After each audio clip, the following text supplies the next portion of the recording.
I know I was supposed to bring that a few minutes ago, but it was such a thrill.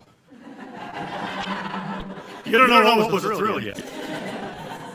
It was such a thrill seeing so many people here and so many coming in. I said I'm going to wait for the last possible person. Oops, are you the last possible person?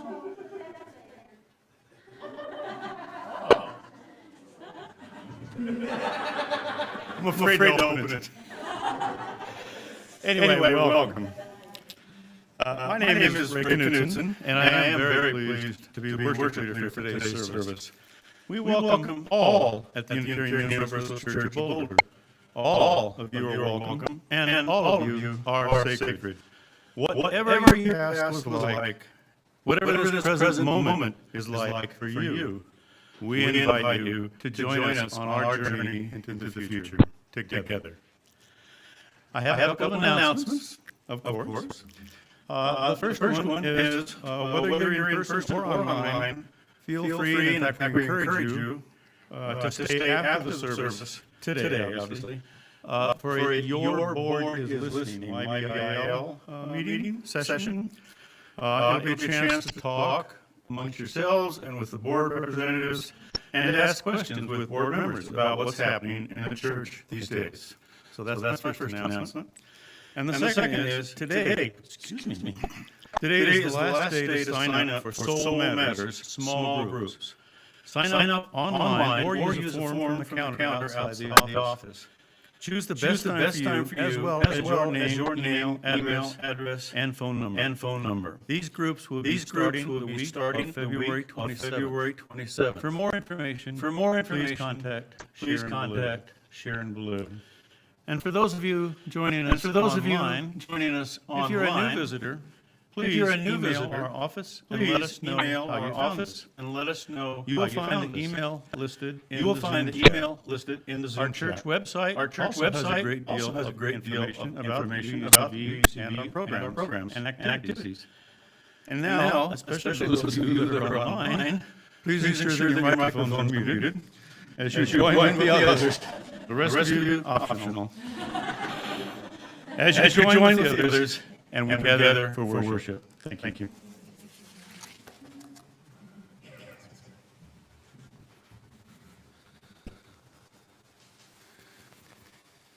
Friends, it is awfully good, but not a little bit strange to have this room full of people. The last month, just the folks up here are more than I would have been used to. It's good, too, to have this the first Sunday of our multi-platform church. We know that we're not going back to the way that things were before. We're going forward. And one of the ways that we're going forward is by welcoming the folks who are online. There are 40-some folks online. Just like people in this room. We're not two churches. We're not an online church and an in-person church. We are on all the platforms, all the time kind of church.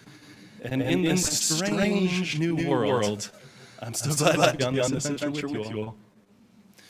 We come to church to remember, to listen and remember the truths of living and dying hidden among every ordinary part of life. We come to church bringing the fullness of our pain and our sorrow and our joys and place them on the altar of our common life to say, these are the things that we're made of. These are what matter. These are the things that are real. We come to church because this is a place of grace, of losing and finding the way on this winding road, of meeting and parting and stumbling and starting again. Always called toward our best selves. We come here, whether that means come here in person or online.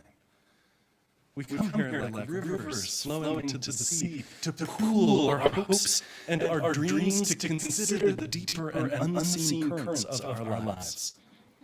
We arrive, that is, not just to get our own needs met, but to create this space for each other, to create this community for each other, even on the days we're not especially feeling it, even on the days when it's strange to be in one room with so many people at one time. We create this space for each other. That's why our faith is abbreviated you, not me. No? No?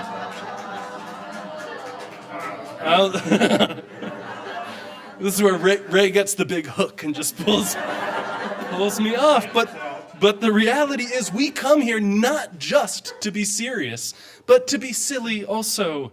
And weary and despairing and hopeful, come into this house, bringing every bit of who you are and leaving none of it behind. For here you can be who you are and who you're called into becoming. For the first time in a long time, I get to say, will you rise in body or in spirit to join in singing?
Once more, gather in peace, gather in thanks, gather in sympathy now and then, gather in hope, compassion and strength, gather to celebrate once again.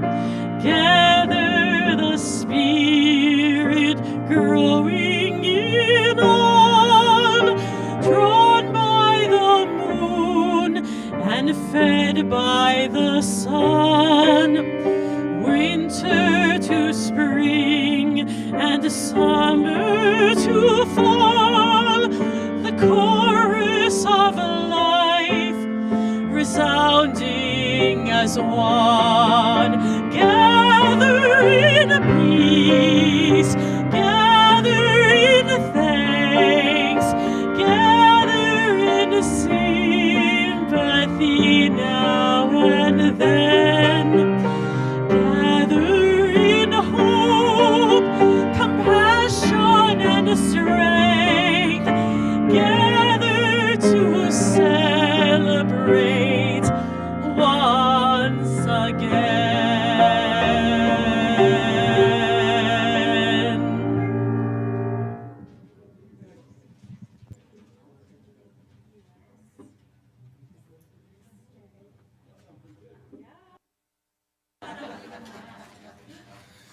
Ministry is a communal enterprise.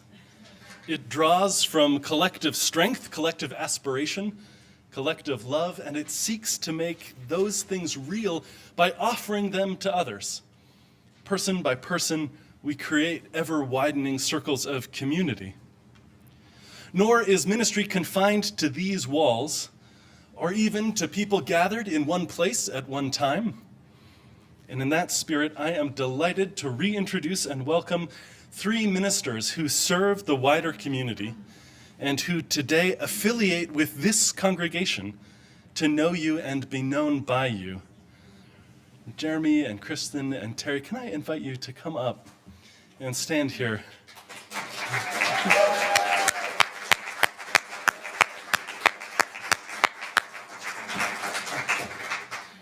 The Reverend Jeremy Nickel, who grew up just a couple of towns over from me in Massachusetts, that's my claim to fame, is a spiritual adventurer and an entrepreneur. 4 years ago, he launched Evolver, a secular and spiritual community for personal growth experiences in virtual and augmented reality.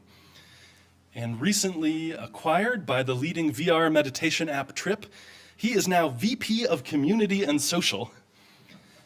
But you all know him better, I think, as our interim minister last year. Serving this congregation faithfully during a strange pandemic year when the first time he set foot in the building was just a few weeks before his last day on the job. Reverend Kristen Saki leads a ministry focused on psychedelic spiritual care and psychedelic chaplaincy at the Center for Medicinal Mindfulness, a mindfulness-based psychedelic therapy clinic here in Boulder that works with cannabis and ketamine. Kristen also offers one-to-one and group spiritual care and companionship through death and dying, through grief and loss. And you know her from her regular preaching here, most recently just this last month. Welcome.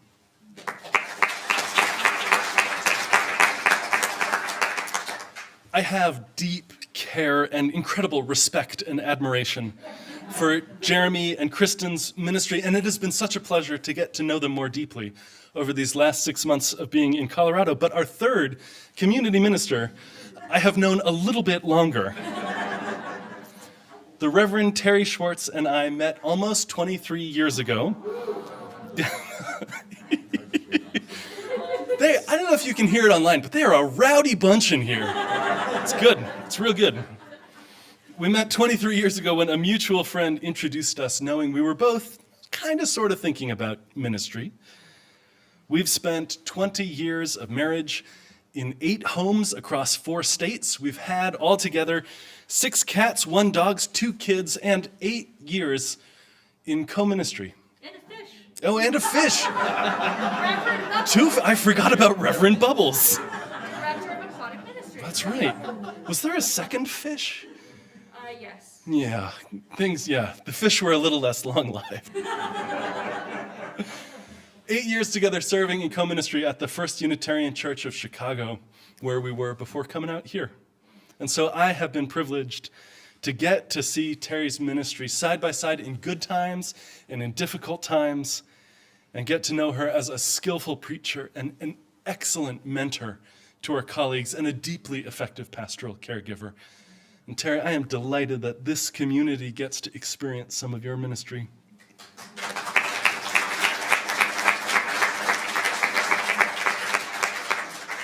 Jeremy and Kristen and Terry, will you commit to being in relationship with this congregation, to share with them your gifts?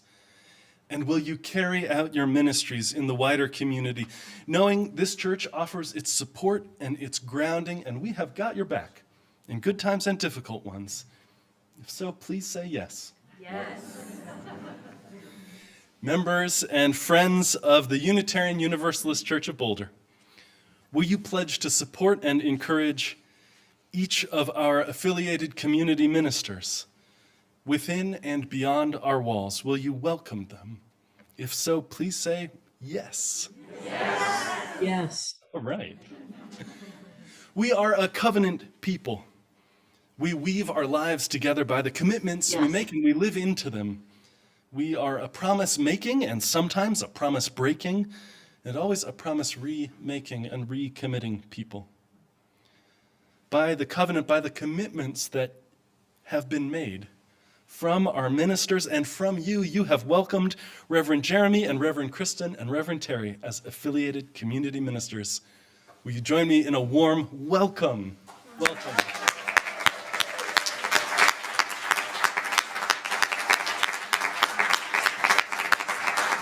Thank you.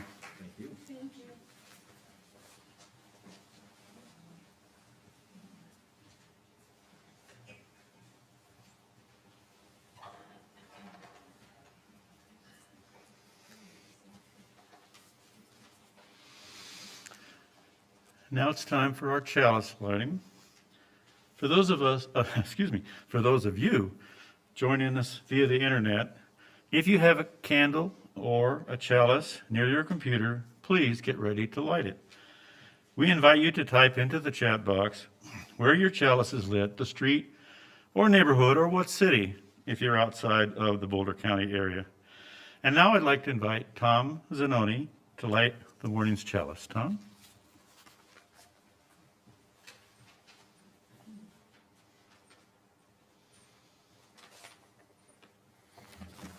Good morning, everyone. All right, take off the mask, Tom. Growing up in Silverton, Colorado, my hometown in the 60s, was very different from the city. First, high mountain town and a very small. It's hard to widen the circle when it's already well defined without much opportunity to expand in any direction. Small mining town, small valley with massive mountains all the way around and only 700 people. Approximately 80% European white and 20% Hispanic. No indigenous people, no blacks, no Asian, no other people of color or diversity. Hispanics, some born and raised in the US, and some I know that were undocumented. However, as a kid, it seemed like we treated everyone the same. But in reality, the Hispanics did not have the advantages and opportunities that I had, but I just didn't see it then. There were 3 churches, all Christian, but the rest of the view of the world came through that one small box called television. We had one channel, CBS, with the news coming from Walter Cronkite, and when he said, "And that's the way it is," I guess that's the way it was. As I got older, something didn't seem right. What about the races and cultures and other religions or sexuality? What about other perspectives of life? Should everyone think and act the same? No real answers in my small hometown. At 20, I joined the Army. My world radically changed. On the first day of basic training, a massive black drill sergeant stood 3 inches from my face and literally screamed the orders of the day, and I knew at that very moment the world didn't just revolve around me and my thoughts. I was in for a different kind of world. After leaving the Army and getting my degree, then starting a new career, I began to see the inequities of race, color, gender, and financial disadvantages. However, I still viewed most of my life through the lens of that small TV box, but now with a different perspective. While I thought it was still just them and not me, I was beginning to see the real world and how it worked with everyone and how everyone was treated, When Chris and I moved to Parker, we joined Prairie UU Church. For me, the UU faith showed me a perspective that cemented at all of my different thoughts about the inequities of life here and in most of the world. My circle was beginning to widen. To me, a circle is a perfect image, all-inclusive, and you can't be pinned because there's no corners. It can expand and contract without compromising strength. No individual labels and everyone having input, suggesting differences without loss of integrity or strength. Look at the UU symbol, the chalice flame, a beacon of hope with intertwined double circle signifying a joining and all-inclusiveness. Look at the stained glass window with the pulpit. To me, the triple hoops represent not only the 3 different indigenous people, Arapaho, Cheyenne, and Utes, that were the first to live in this valley. To me, it is inclusive, with different perspectives but bound with each other from additional circle they all shared and together. I like this chalice, to acknowledge our differences and to focus on growing, learning, and widening our circle. Now if I can figure out how to light the chalice.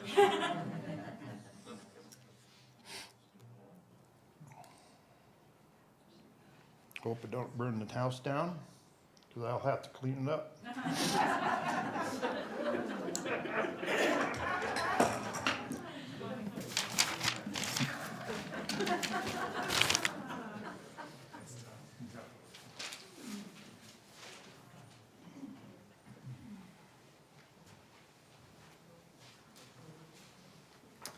Well, I'd say it's good to be back, but I don't know if I was ever here before.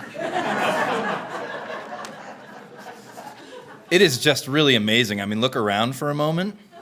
This is what we were waiting for, right? I never got to quite get to the promised land with you all, but it's awesome to be here with you right now, and really special. Please join me in our covenant. We now invite all those gathered in your various locations to join together in fellowship and community as we all say aloud together our congregation's covenant. We gather in fellowship to speak truth to each other, to reach out and touch one another, to care with each other, and to seek the truth divine. So be it.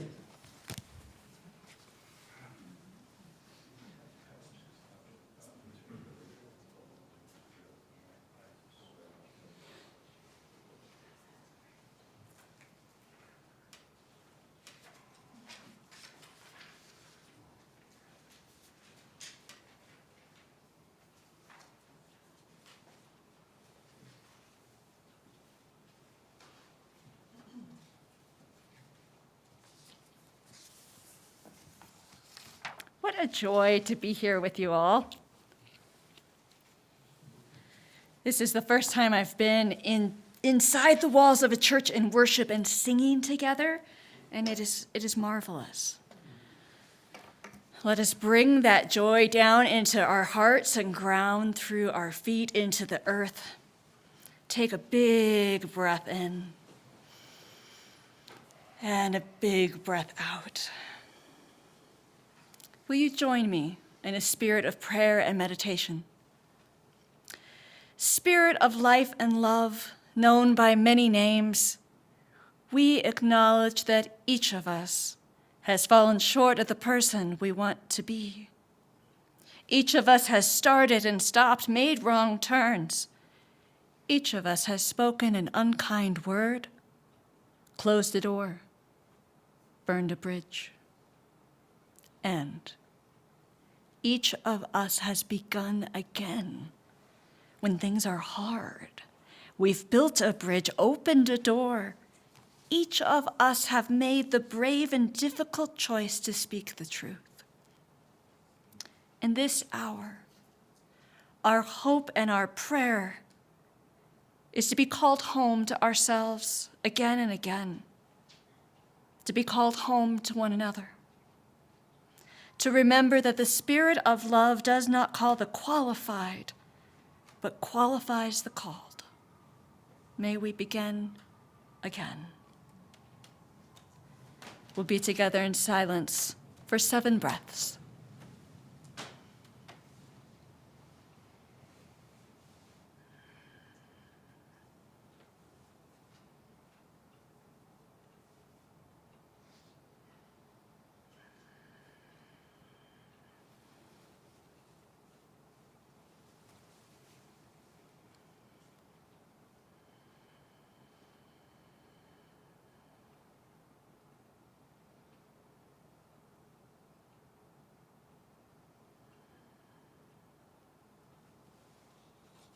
Peace be with you, and amen.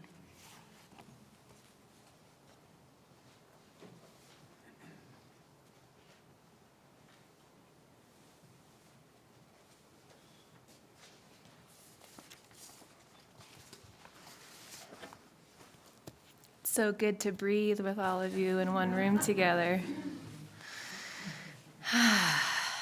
Really, thank you. Such an honor to be here and to be welcomed and to be in relationship with all of you. Thank you. Ritual. Ritual is an outward expression of an inward experience. We invest ritual with meaning that wells up from within and also beyond us. But it moves in both directions, right? Ritual also then changes and transforms us in the process. The table in front of the pulpit, familiar to many of you, I know, has a tray and it has a bowl. The tray is filled with both ordinary and also very extraordinary dirt. Earth formed of 1,000 generations, of cottonwood trees and aspen leaves, watered by snow melt and thunderstorms, burned by fire, mulched by buffalo and prairie dogs. As was said, this is the land of the Ute and the Arapaho and the Cheyenne people. Sacred, sacred earth in this tray. The bowls contain stones from the Boulder Creek, little pieces of mountain with their rough edges smoothed by time and water and motion. For those of us here together in person, I'll invite you to come forward as you feel so moved this morning for a time of ritual. You can silently take a stone and place it on the earth to symbolize your joys and your cares that are taking place in the whole, mingling with each other, held in the hand of the earth, our joys and our concerns held together. And as the music begins, those of you who feel so moved to come forward to place a stone on the earth, you're welcome to form a line on this side and kind of make your way through and then back to your seat. And for those of you gathered online, I invite you to share what you hold on your heart, whether it be a joy, a celebration, or a concern or a sorrow. Remembering that the chat is public, but we also invite you to share what you're holding on your heart this morning. So I welcome you to come forward.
for all of these blessings and concerns, as well as all those that remain silently on our hearts. We hold it all with compassion and with space and with love. Thank you for all the many ways in which you bless each other.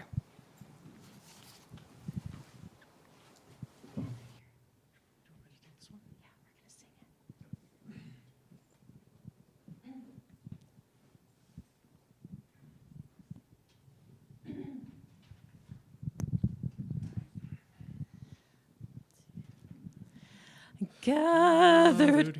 Oh my gosh. We'll get it.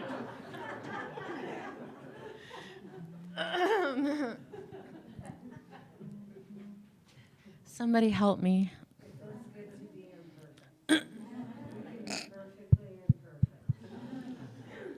Since the mood is broken, AV, can we turn on Ben's microphone, please? There was some miscommunication on my part. Okay. Do you want me to just like test it? It's Yeah, on, can we Deborah. test Make sure this it's on? good? Thank Okay, you. excellent. Okay. Gathered here in the mystery of the hour, gathered here in one strong body, gathered here in the struggle and the power. Spirit, draw near this side with me. Gathered here in the This side with mystery me. of the hour. Gathered here in one strong body. Gathered here in the mystery of the hour. Gathered here in one strong body. Gathered here in the mystery and the power. Gathered here in one strong body. Gathered here in the struggle and the power. Spirit, draw in one strong body. Gathered here in the struggle and the power. Spirit, draw near. Spirit, draw near.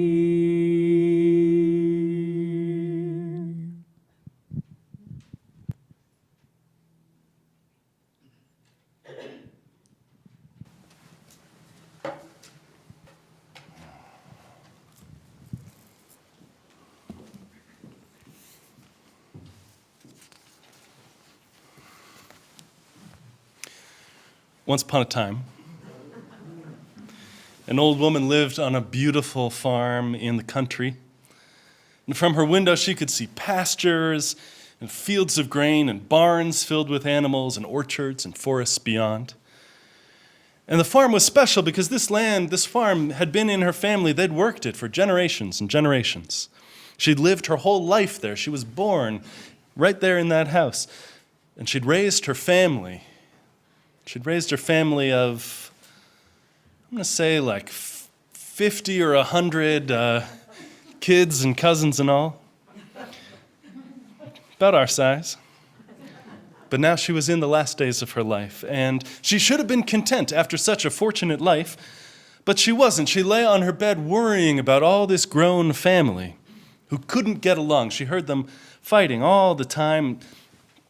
Some of them were great farmers, and some of them were great with the animals. Some of them were the carpenters, and others were good at cooking and preserving the food that they grew. And others, since this is a contemporary story, managed the website and did the weekly e-newsletter to the CSA Share subscribers. And each of them thought their job was the most important one that was there to be done. and that the others didn't work hard enough, couldn't measure their results in exactly the same way well enough. They were all grown-ups now, and they all held grudges against each other from things in the past, and they were jealous of each other's skill that they couldn't do.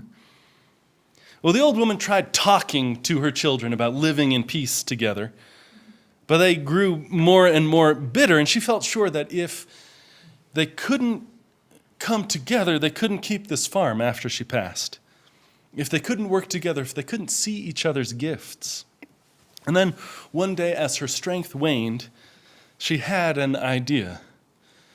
She called her children to her bedside, and because this is a parable, this is a once upon a time story, here's what she did. She said, I have one last favor to ask from each of you. She said, I want each of you to go to the forest and find 2 sticks and bring them back here tomorrow, and I'll explain what we're doing. And so they did as she asked, and they all piled into her room the next day with 2 sticks each. Thank you, children, said the old woman. Please put one of them down, and then lift up the other one that you've got. Now, no 2 of them were alike. There were little bendy willow branches, and there were old dry oaks, and there were cottonwoods that were falling apart, and at least a few people misunderstood the instructions and just brought some long dry grass with them. She said, all right, each of you take the one in your hand, break this in half, and they all did right away. And then she said, gather the remainders, gather all the sticks that you have left, put them together into a bundle. And there it was, this strange looking thing with all sorts of trees and sizes and everything.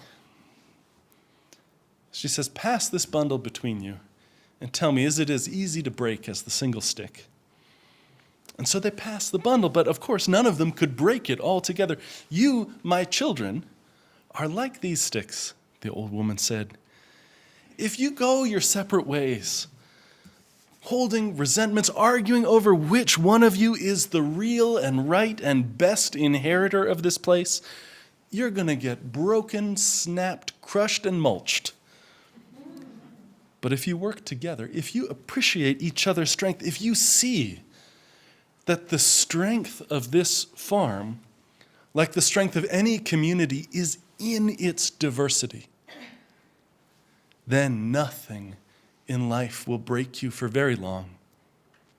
Find the joy and the strength in one another, and you live well.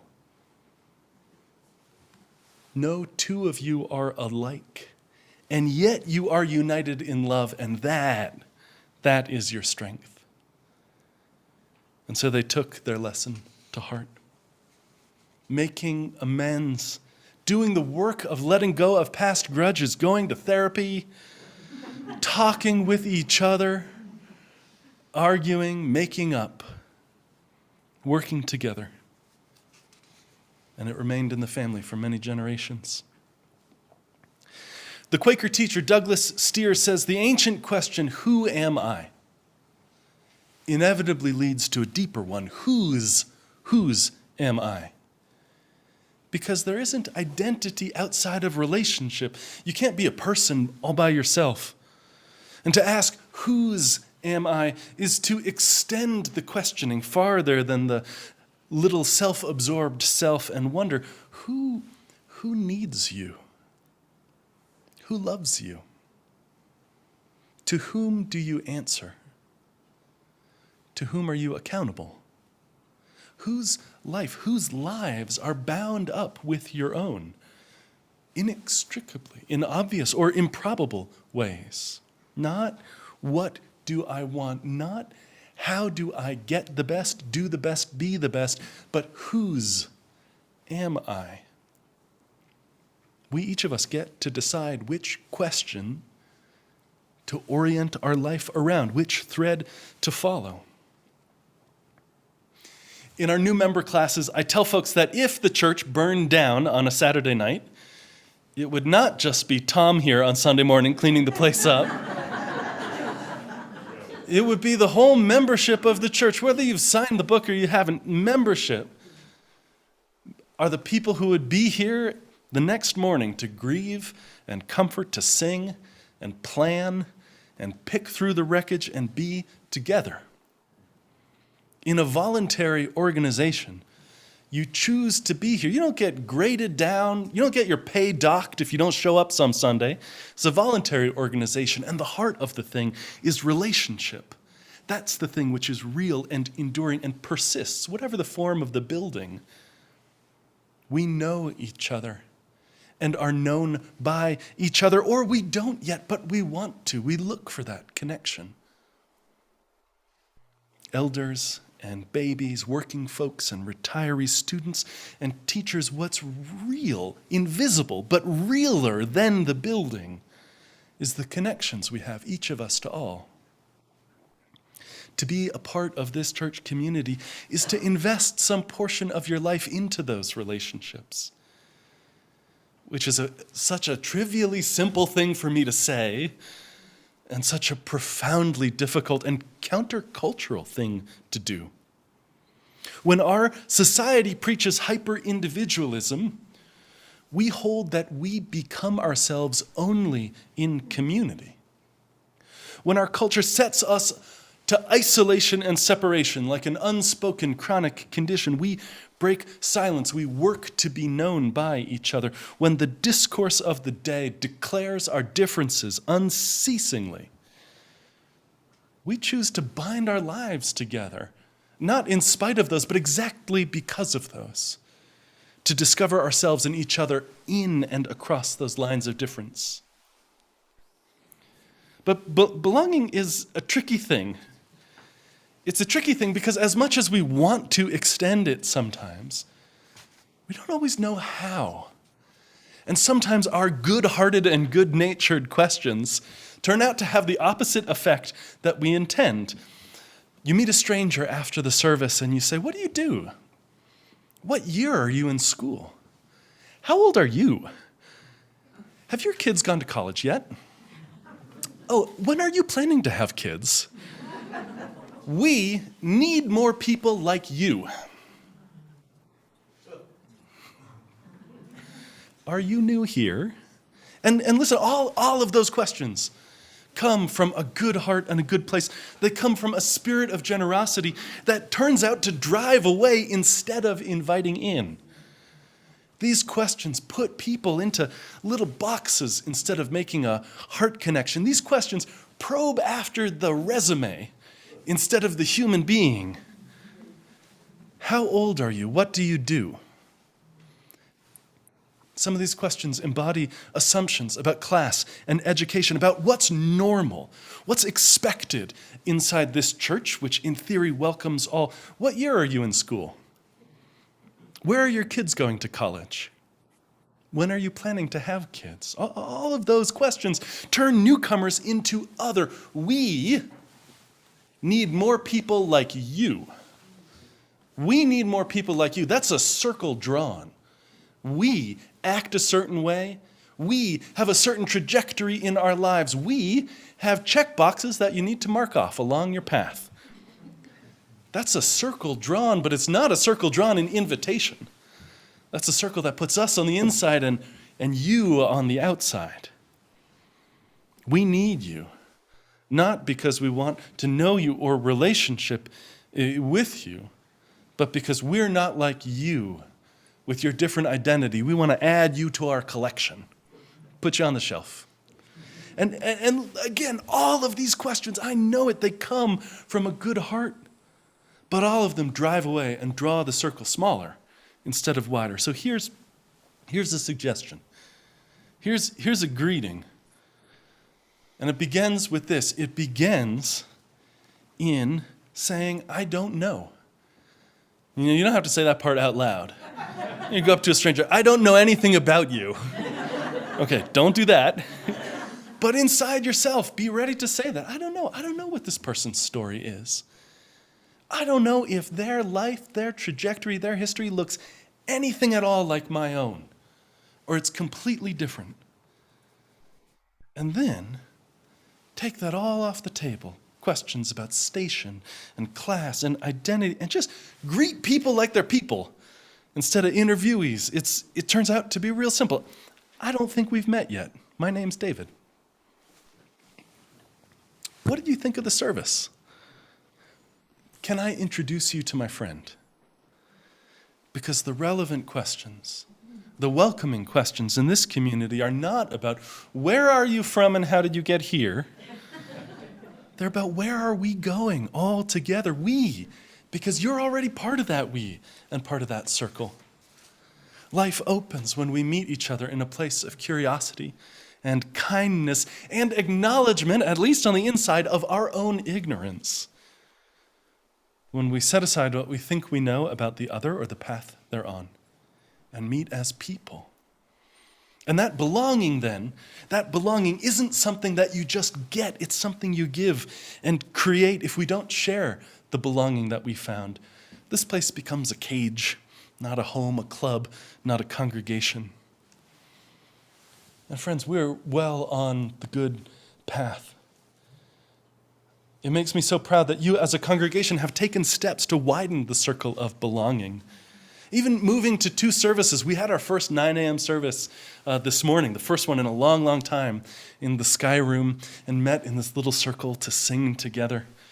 It was lovely. You've taken the step of widening the circle, of saying it is more important to give space to someone walking in the door than it is for me to know every person within this room.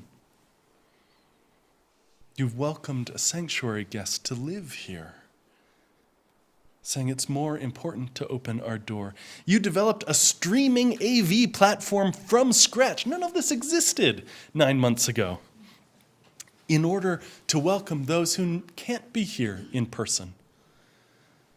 I got a message this week from someone in Kansas saying, hey, can you send me the link for the services? Hope to be there on Sunday. Belonging isn't a binary. It's not about you're in or you're out.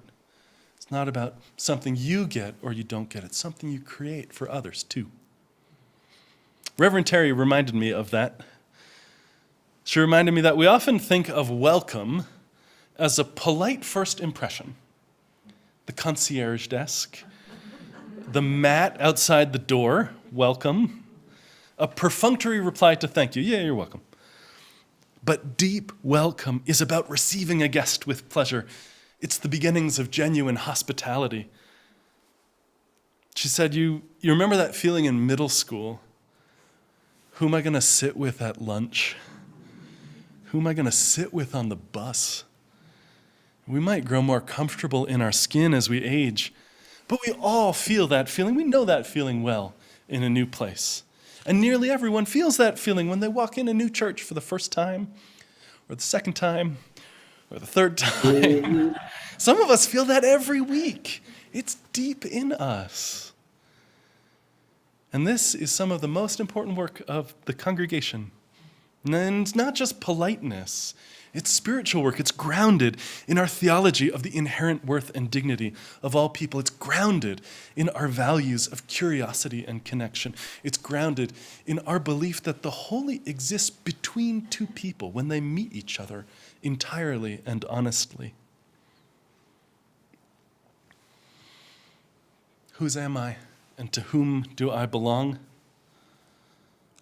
I asked our chalice lighters and our worship leaders this month, tell me about a time when your life opened up in ways you didn't expect, like the story we heard from Tom lighting the chalice this morning. And one person, raised in an austere household, told of going to the beach with college students from work one summer and how they opened her mind to a world of possibility she'd never heard before. And one person said, when they were hired for a job that let them leave their small town, when someone else saw possibility in them, they could see possibility in themselves too. And one person said, my life opened in ways I didn't expect when I retired and found that all my friends of years had in fact just been polite professional colleagues.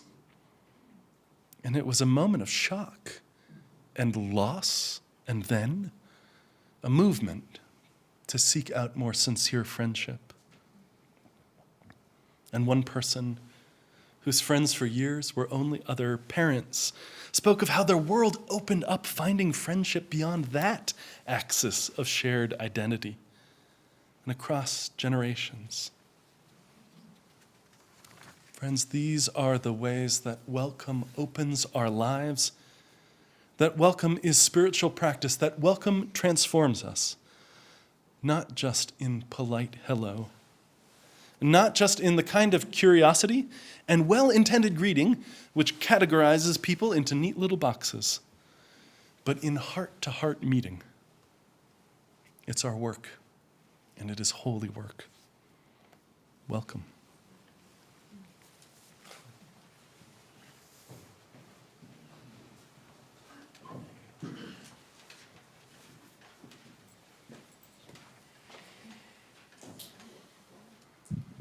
Here's a song we haven't done in quite a while together. These Hands by, well, I learned from my friend Joe Jenks, but it was written by his friend David Gibbons. And just invite you to sing the refrain with me, the chorus with me.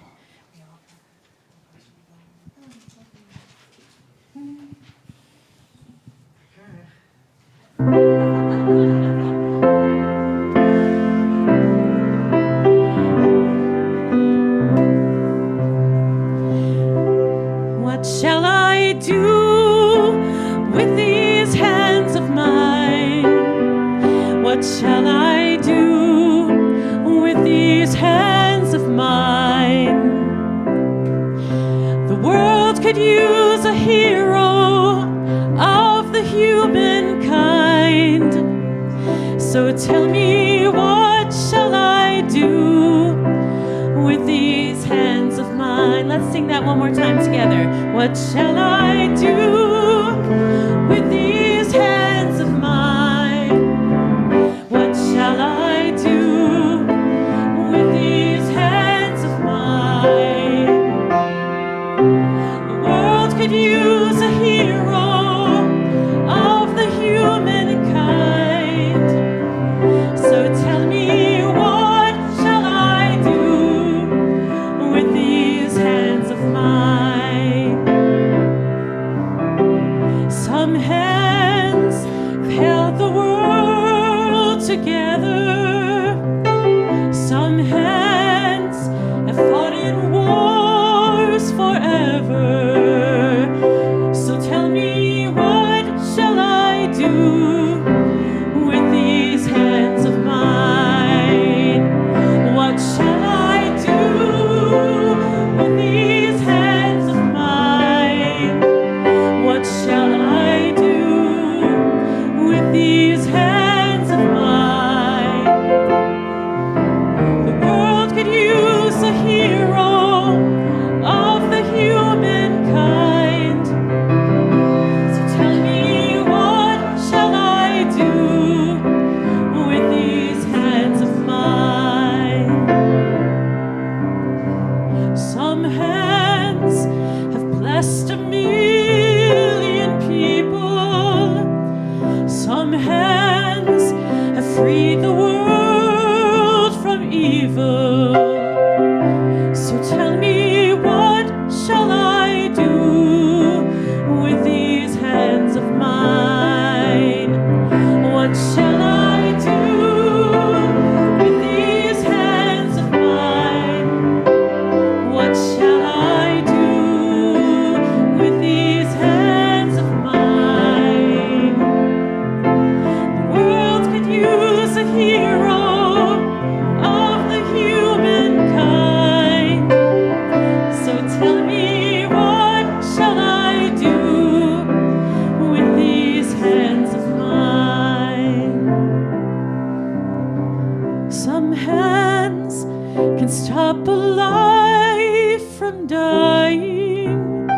Some hands comfort a baby crying. So tell me, what shall I do with these hands of mine? What shall I do with these hands of mine? What shall I do with these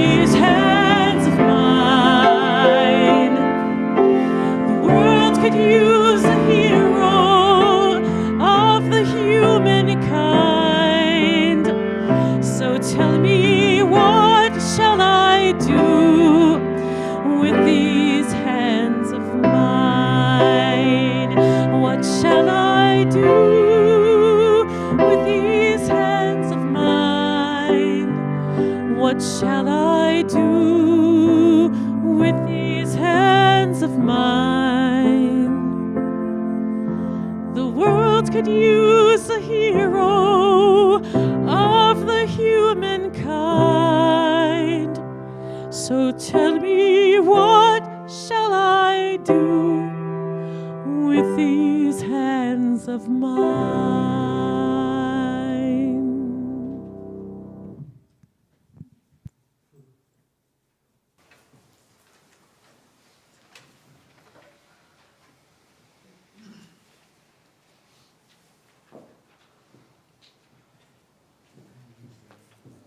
Thank you. Thank you very much, Deborah.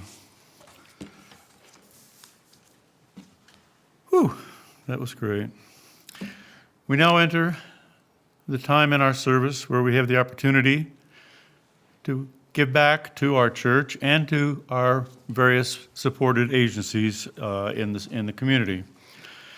This month, our offering goes to Safe House Progressive Alliance for Nonviolence, and I'd like to invite Mary Deneen to say a few words about SPAN.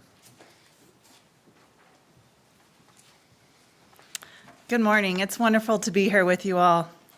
This month we share our plate with Safe House Progressive Alliance for Nonviolence, also known as SPAN. I'll share with you what they do and how they help. Melissa, a mother of 3, survived a lot of abuse from her now ex-husband. The final incident occurred after he discovered that she had gotten the paperwork to file for divorce and custody. He became furious and physically assaulted her, including strangling her in front of their children. He refused to leave the home, so she left with the children and went to a hotel to stay safe. After his continued threats, she made the courageous decision to seek a civil protection order. Referred to SPAN's protection order clinic by court clerks, a SPAN advocate assisted her with initial steps of obtaining a protection order. Melissa was then provided with a free attorney to represent her through SPAN's Lawyers for Victims program. Melissa did not have the resources to stay at the hotel, so she entered SPAN's emergency shelter here in Boulder. With ongoing advocacy, a safe place to stay, and support services such as counseling for her and her children, Melissa has been able to move forward with her divorce, gain primary custody of her children, find employment, and rebuild her life. This is just one of many of SPAN's success stories. As you can imagine, it takes a great deal of money, staff time, and volunteers to make this happen. Please be as generous as you can, and thanks on behalf of all those who work for those experiencing domestic violence in our community. Thank you, Mary. Now I'd like to invite you to make a contribution. For those of you joining us on the internet, you can make a donation using the link posted in the chat by sending a check to UUCB or by scanning the QR code on the next slide with your mobile phone. I invite you all to give as generously as you are able.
May our gifts be used to enact justice, bring peace and love to the Boulder community.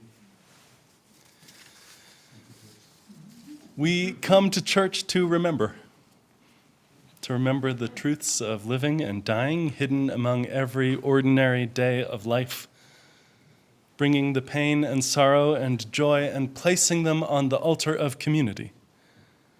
To say this is what we're made of, each of us. To ask ourselves the questions, not just who am I, but whose am I? Go in peace, and amen.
For those of you,